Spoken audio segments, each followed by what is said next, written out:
I thought the letter was a prank until the first person vanished, then the second, then the third, all because of an invoice sent by someone who isn't alive. I always thought the scariest thing that could show up in my mailbox was an unpaid bill or a rejection letter, but that morning something heavier waited for me, something that felt wrong even before I touched it, like the envelope itself carried breath that wasn't mine.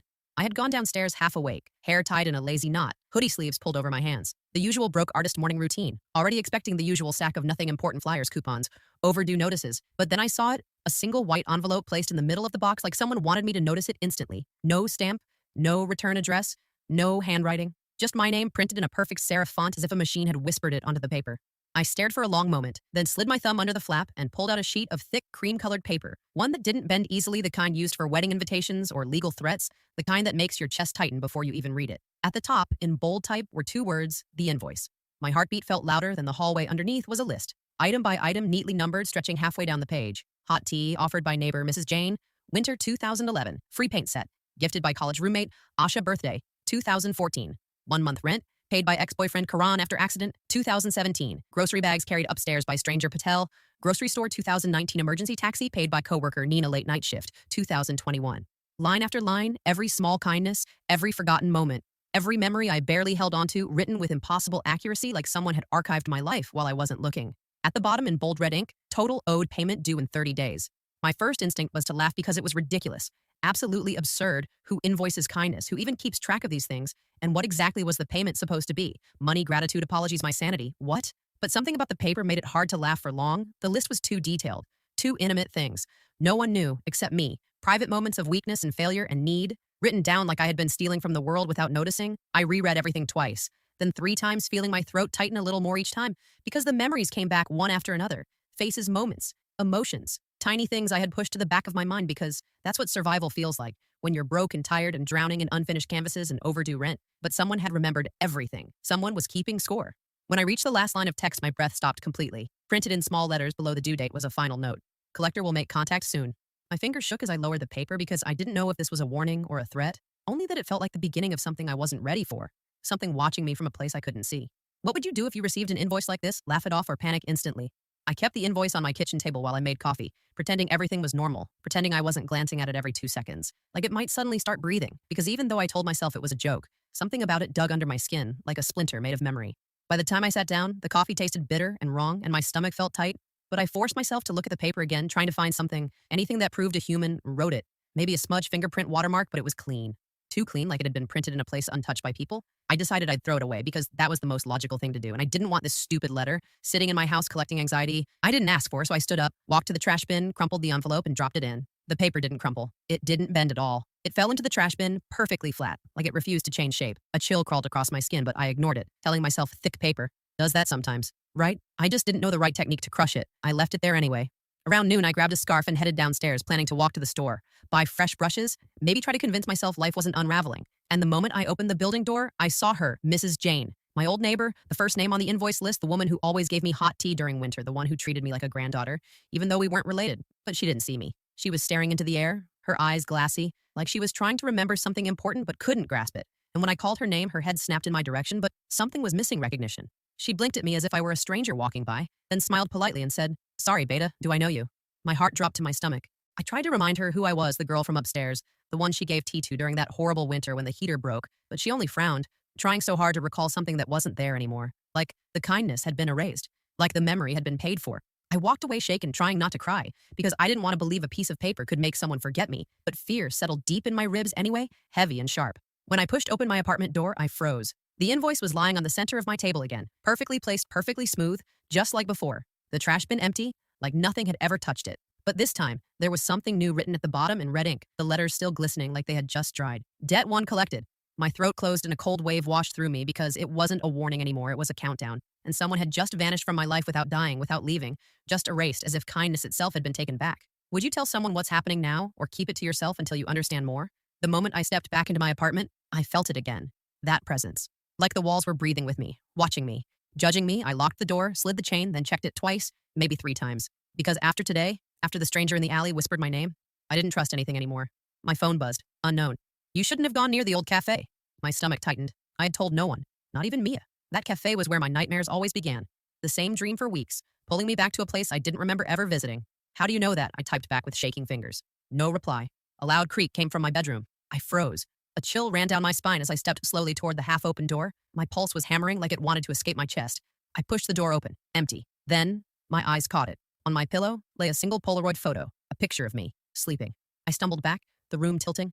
I didn't remember owning a Polaroid camera, let alone someone being in my room while I slept. My phone buzzed again, unknown. You weren't supposed to see that yet.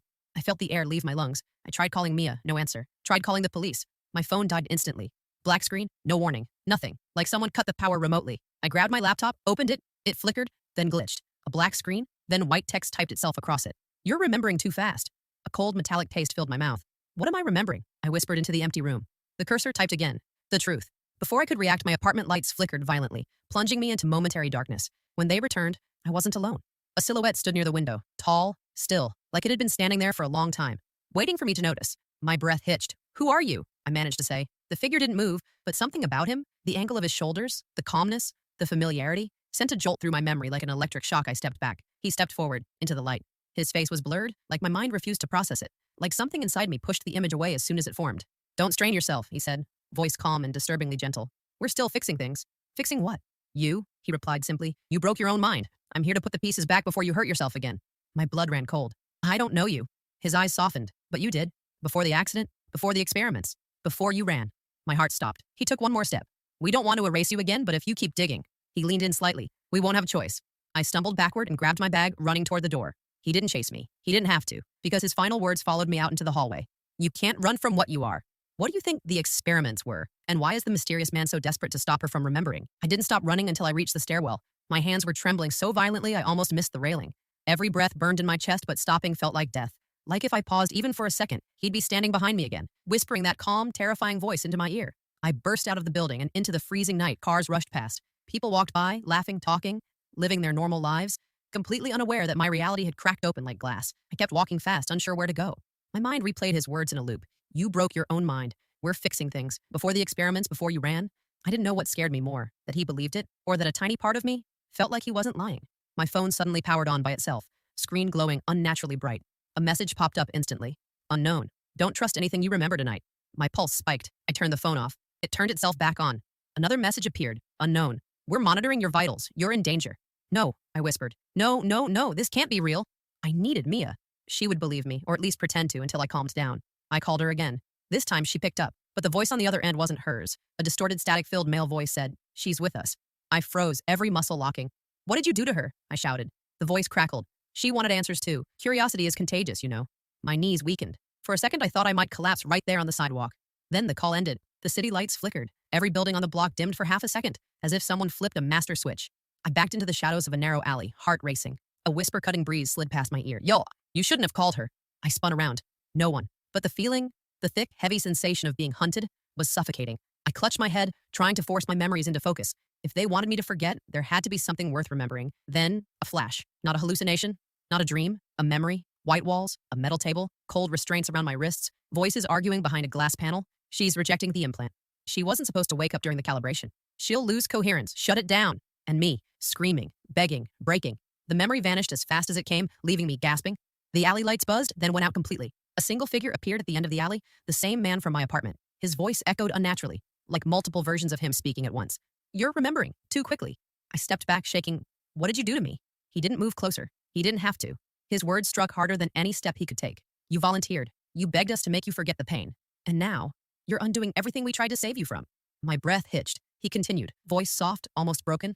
You don't want the truth, trust me. You survived it once. You won't survive it again. Do you think she really volunteered for the experiments, or is the mysterious man manipulating her memory to control her? I didn't know whether to scream at him or collapse right there because my body felt like it was being pulled in two opposite directions. One side insisting he was lying and manipulating me, while the other side whispered that something inside me had cracked long before tonight, and maybe the truth wasn't as clean or innocent as I wanted it to be, so I forced myself to stay upright, gripping the rough brick wall behind me as if it were the only thing keeping my mind from unraveling into dust while the man watched me with those impossibly calm eyes that made me feel like he had already predicted every breath I would take and every fear that would rise in me next, and that terrified me more than anything he had said so far. What pain? I asked, my voice breaking in a way that didn't even sound like my own because it came out raw and scared and too small for the world I suddenly found myself in, but he didn't look surprised. He only tilted his head slightly as if listening to something I couldn't hear, then stepped forward without making a sound, his presence filling the narrow alley until I felt suffocated by his closeness, his shadow stretching around me like a warning I couldn't escape. You asked us to remove the memory, he said in a tone so gentle it infuriated me because gentle didn't belong here. Not in this cold alley and not in this nightmare. Yet the way he said it made something tug sharply in the back of my mind, like a door was trying to open. A door I didn't remember closing, and suddenly I saw another flash. This time bright, sharp, overwhelming, a white hospital corridor with flickering lights above me as I was wheeled on a gurney by two people in dark uniforms, my own voice screaming that I wanted to forget, that I couldn't live with what I'd done. But the memory disappeared before I could make sense of it, leaving only the echo of my own panic. I shook my head violently because I didn't want to believe it, didn't want to accept that any version of me would willingly choose this, but he kept talking in that steady voice that dug under my skin like a hook, pulling me towards something I couldn't escape, saying that I had begged them to help me, that I had signed every waiver, that I had known the risks, and that the only reason the system was failing now was because trauma has a way of fighting its way back to the surface, no matter how deep it's buried, especially when the mind senses something familiar, something dangerous, something unresolved. What did I do? I whispered because I needed an answer, even if I feared it more than anything I'd ever feared before. His expression softened in a way that made my stomach twist. You already know, he said quietly. That's why your memories are waking up faster, and that's why people close to you are being removed, because they trigger what you tried to erase. My breath caught. Mia, I whispered. He nodded once, and for the first time, I felt the ground beneath me shift, not from fear, but from the horrifying possibility that I wasn't just being hunted, I was being punished. Do you think Mia was removed to protect the truth, or because she already knew too much about the protagonist's past? I staggered backward because hearing him say Mia's name with that chilling certainty made something inside me collapse. Like the part of my mind still clinging to normalcy cracked straight down the middle, and I kept shaking my head, even though some deeper instinct whispered that he wasn't lying, that everything I'd brushed off as paranoia or stress or exhaustion had been pointing toward this moment, toward the truth I'd spent so long outrunning, I didn't even realize I was still running from it. And when I finally found enough breath to speak, my voice came out uneven as I asked him what they had done to her, where she was, whether she was safe, even though my gut already knew the answer wouldn't be one I wanted to hear. He didn't step closer this time. He just watched me with a grim understanding that made it feel like he regretted the words he was about to say. Yet he said them anyway, because apparently I had chosen this path long before tonight, telling me that Mia had been flagged the moment she tried to access restricted information linked to my case, that she had been intercepted before she could contact me again, that she wasn't harmed, but she was being contained until my mind stabilized. And I wanted to scream because contained sounded like a cage and stabilized sounded like a warning, and nothing about this felt like help. It felt like control, like I was a patient in a facility I never agreed to enter, yet somehow signed my name on every damn form. No, I whispered, backing up farther into the alley until my spine pressed against the freezing metal of a fire escape ladder, grounding me just enough to steady my breath, and I looked at him with a trembling fear I couldn't hide, as I asked again, this time louder, what I had forgotten. What was so terrible I begged strangers to erase it from my mind. What trauma could possibly justify this level of surveillance and manipulation and quiet disappearances from my life? His eyes flickered, and for the first time since I'd met him, he seemed conflicted, almost human, as he said that he wasn't authorized to tell me the full truth, but that the system had began malfunctioning once my memories started resurfacing without guidance, and that meant the trauma was pushing its way back whether I was ready or not. And if I didn't regain it properly, something catastrophic could happen, something that had apparently already happened once before, something I had sworn to never repeat. I felt dizzy as another memory flickered, this one clearer than the rest. A dark room filled with scattered canvases, the smell of turpentine in the air, my hands covered in paint and trembling violently, someone shouting my name from across the room, someone begging me to stop, someone crying, and then a blinding flash of sirens and restraints and a voice saying she's losing control, secure her before she hurts someone else, but the memory snapped apart before I could see who the voice belonged to. I gasped and clutched my head as pain spiked behind my eyes, and the man stepped forward in alarm, reaching out as if to steady me, but I pushed his hand away, demanding to know who I had hurt, whose life had been destroyed by my choices, whose death he kept implying I carried on my conscience. He looked at me with such heavy sorrow I felt it in my chest. You didn't hurt a stranger, he said quietly. You hurt someone who trusted you more than anyone in the world, someone who tried to save you, someone whose last moments are the reason you begged us to erase everything. My heart stopped, and when he spoke the next words, they shattered whatever was left of my reality. You killed your own sister. Do you think the man is telling the truth about her sister, or is he planting false memories to break her mentally? For a moment, I couldn't breathe at all because the alley around me dissolved into a blur of shadows and noise as those words echoed again and again in my skull. Not settling, not landing, not fitting inside any memory I could reach. And I shook my head so hard it hurt because I refused to believe it. Refused to accept that I could ever hurt my sister, my Emily, the one person who had always believed in me even when I didn't believe in myself. And I stared at him with a kind of numb horror as I told him he was lying. He had to be lying. Because nothing in my heart reacted to his words. Nothing inside me broke the way it should have broken if any part of it was true. But he didn't look triumphant. He didn't smirk or push the lie. He just looked at me with the quiet exhaustion of someone who had repeated this conversation many times before. Someone who had seen me spiral in this exact way more than once. And he told me that the system had wiped every memory attached to my sister because the grief had destabilized me to a point where I couldn't function. That I had begged them to remove not just the night she died, but her entire presence from my mind. And that the emptiness I felt now wasn't proof of innocence. It was proof that the erasure had worked. I pressed my trembling hands against my temples, trying desperately to pull anything forward. Any flash of her face, her voice, her laugh, anything that proved she had existed outside his story. But all I found were holes. blank spaces where something important should have been. And that terrified me more than any threat he could make, because if the system really erased her, then my silence, my emptiness, my confusion, none of it proved anything except that I had willingly let them carve pieces of me out, like I was a broken sculpture they were trying to reshape. Tell me how, I whispered, barely able to get the words out, and he hesitated long enough to make the dread pool sickeningly in my stomach, before he finally said that the details were fragmented even in the restricted files, that my own testimony before the erasure was incoherent, filled with panic and apologies and desperate pleas, but the core of it, the irreversible moment, was tied to one night, one argument, one mistake that spiraled out of control and ended with Emily falling, hitting the ground with a finality I couldn't handle and the sound of my own screams so unbearable, I begged them to take everything away I wanted to deny it again. But another memory snapped into place, sharp and sudden like glass slicing through fog. A room lit by a single lamp, paint dripping down the side of a canvas. My sister standing in front of me with tears in her eyes, her voice cracking as she said she couldn't watch me destroy myself anymore, that she needed me to stop before something terrible happened, but my hands were shaking too violently. My mind twisted by fear and anger, and she reached for me, trying to steady me, trying to help, and then the memory broke off there, but it left me gasping like someone had punched the air out of my lungs, and the man watched me with a grimness that told me he knew exactly what memory had resurfaced. Why didn't anyone tell me sooner? I choked out, voice cracking. Why let me live a lie? Why let people disappear from my life? Why this torture? Because remembering too fast could destroy what's left of you, he said softly. And because the person orchestrating the disappearances isn't trying to punish you. I froze. He took a breath. They're trying to finish Emily's final request. I stared at him, confused and terrified. What request? I whispered. To save you, he said, and to make sure you never hurt someone like that again. Do you think her sister's death was truly an accident? Or is someone twisting the story to control her? His words hit me with a weight I wasn't prepared for, because hearing that my sister's final request was to save me felt wrong in a way that dug deep into my chest, twisting painfully as if something inside me recognized it, even though my memories still sat behind thick walls, and I stared at him while trying to understand how someone who supposedly died because of me would still think I deserved saving. But he didn't give me time to drown in that confusion, because he kept speaking in that slow, measured way that seemed designed to guide my spiraling mind back towards some invisible path, telling me that the disappearances weren't punishments. They were safeguards, that the people being removed from my life were unknowingly triggering pieces of the erased trauma, and the system couldn't let that happen too quickly or too violently. Not after what happened last time. I felt the world tilting under my feet as I asked him again who was behind the disappearances, who was controlling all of this, who had the right to decide who I spoke to, who I trusted, who I remembered, and he hesitated, which made fear coil low in my stomach, because hesitation meant truth and truth meant danger, and before he could answer, something cold brushed across the back of my neck, like static crackling through the air, and my phone vibrated violently in my pocket even though I hadn't touched it, lighting up with a new message from the same unknown number that had warned me earlier. Do not listen to him. He's part of the breach. Before I could react, another message flashed across the screen. He's here to trigger an uncontrolled recovery walk away.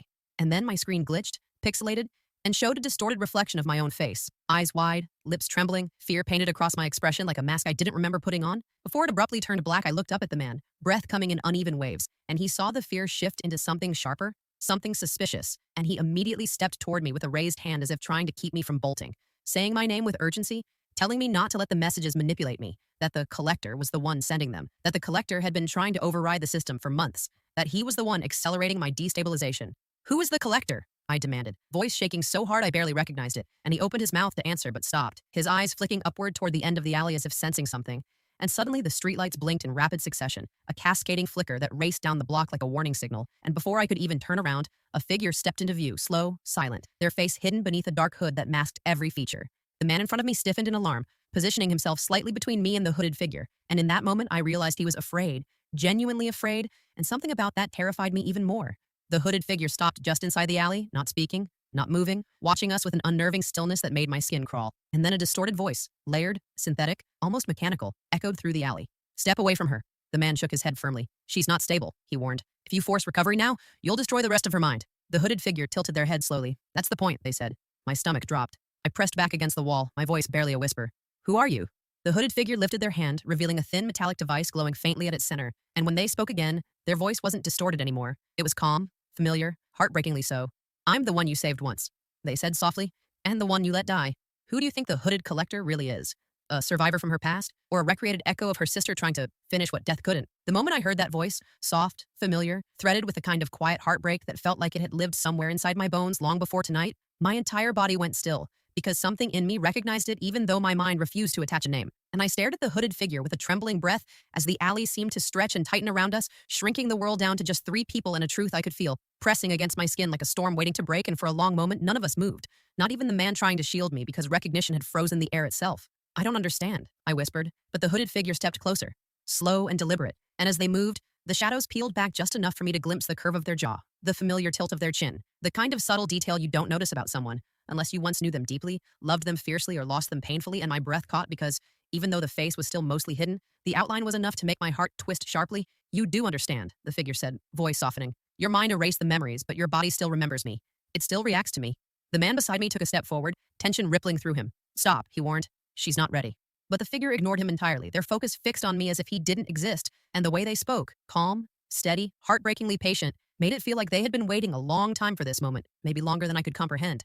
You should have died that night, the figure continued, and something cold slid down my spine because the words sounded like blame wrapped in grief, not anger, not hatred, but pain so deep it numbed everything around it. I don't remember you, I said, though my voice cracked in a way that betrayed me because, even as the words left my mouth, another memory flickered, brief but sharp, of someone standing behind me while I painted, humming softly, correcting my brushstroke with gentle fingers, laughing when I dropped my palette, the kind of soft, domestic moment that only happens between people who truly know each other.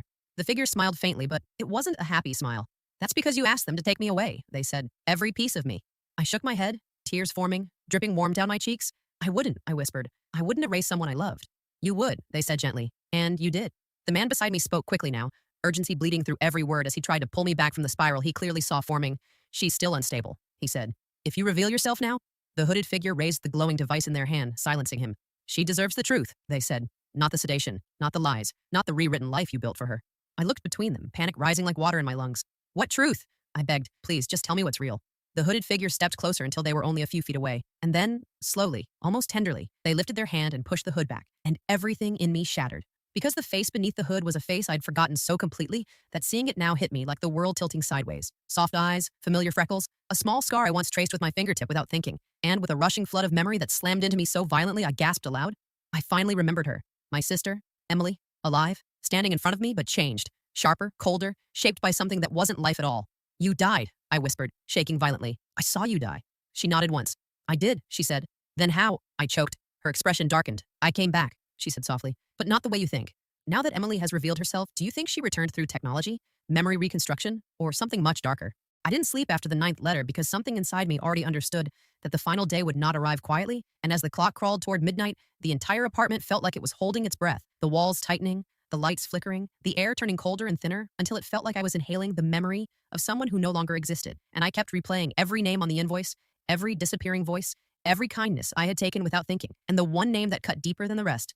Lena, the girl I had once called my best friend, and the girl who died on a day I could have saved her simply by walking beside her. A day I dismissed her fear as childish imagination because I was tired and irritated and too wrapped up in myself to notice the look in her eyes, a look I now saw every time I closed mine. At exactly 12, another whisper slid into the room like a blade dragged across silk, and my name stretched through the dark in that soft, trembling voice I'd spent years trying to forget. And when I turned, I saw her standing near the window, where the moonlight hit her just enough to show that she looked exactly the way she did the last time I saw her alive. Same wild curly hair, same small, hopeful smile, but her skin carried the quiet coldness of someone who had been pulled from a world that no longer wanted her, and her eyes were full of something heavy and wordless and old.